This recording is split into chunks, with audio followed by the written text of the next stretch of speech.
Ya pemirsa, meski mendapat tugas khusus, Wakil Presiden Gibran Rakabuming Raka tidak akan berkantor di Papua. Namun demikian, Gibran mengaku akan bertanggung jawab atas pembangunan di bumi Cendrawasih tersebut.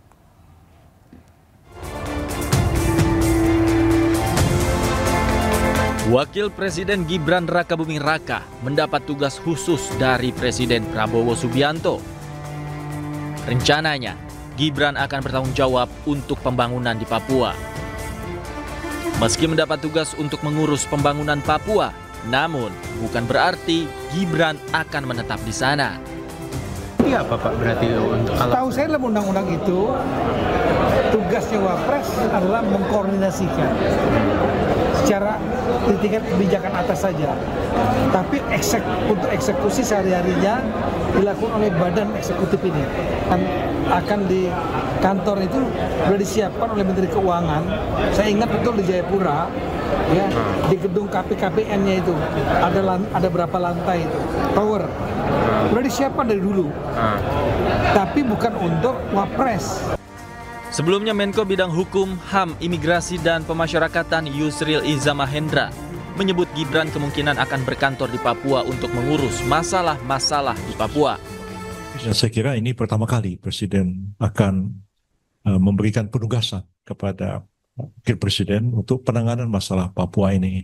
Karena memang sampai hari ini belum ada penugasan khusus dari Presiden, dan biasanya itu dengan Kepres. Kalau Pak Kiai Ma'ruf dahulu diberi tugas untuk pengembangan ekonomi syariah oleh Pak Jokowi, dan sekarang ini akan diberikan penugasan, bahkan mungkin ada juga kantornya Wakil Presiden untuk bekerja dari Papua menangani masalah ini. Dalam Undang-Undang Otonomi Khusus Papua, seorang Wakil Presiden bertugas mengkoordinasikan pelaksanaan pembangunan di Papua. Namun, pelaksanaan di lapangan akan dilakukan oleh Badan Eksekutif Percepatan Pembangunan Papua. Tim Liputan iNews melaporkan. Ya, sementara itu Wakil Presiden Gibran Rakabuming Raka mengaku siap ditugaskan di Papua. Ya, meskipun Papua merupakan wilayah yang belum pernah sekalipun dikunjungi oleh Gibran.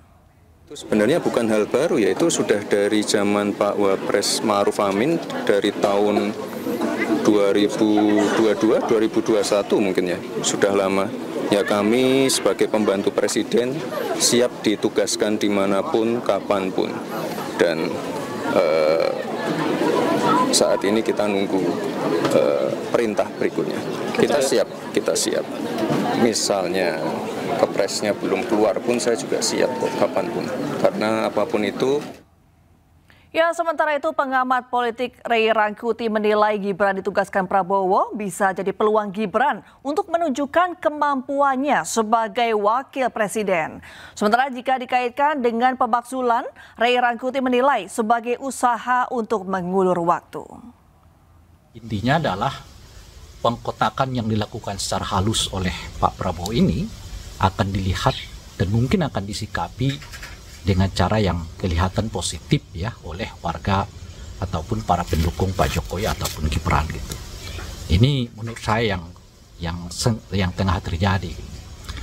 Nah, yang kedua kalau berkaitannya dengan pemakzulan, nah ini juga bagian dari upaya untuk mengulur-ulur ya. Saya kira Pak Prabowo masih dalam posisi tidak menolak tapi juga tidak menerima secara terbuka usulan pemakzulan itu, tapi menjadikan usulan itu semacam sandera politik.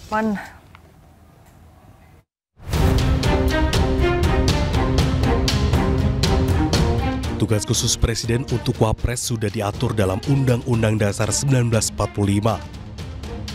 Saat Jokowi jadi presiden, ia menugaskan Wakil Presiden Ma'ruf Amin mengentaskan kemiskinan dan ekonomi syariah, penurunan stunting, serta percepatan daerah tertinggal dan Papua. Di era Presiden ke-6 Susilo Bambang Yudhoyono, SBY menugaskan Yusuf Kala melakukan penanganan tsunami Aceh dan negosiasi damai GAM. Selain itu, SBY juga menugaskan Wapres Budiono menjaga stabilitas ekonomi makro. Sementara di era Presiden Soeharto, Wakil Presiden B.J. Habibie ditugaskan di bidang ilmu pengetahuan teknologi dan industri strategis. Ya pemirsa, Polisi masih memburu pelempar batu ke gerbong kereta yang menyebabkan 2 penumpang terluka. Polisi berpatroli untuk mencegah kejadian serupa terulang kembali.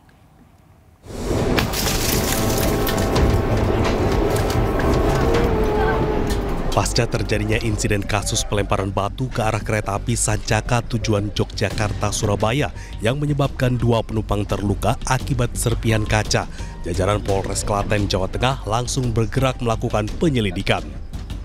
Selain itu, polisi juga meningkatkan patroli dan penyisiran di sekitar lokasi terjadinya aksi pelemparan di daerah Srowot, Kecamatan Jogonalan, Klaten.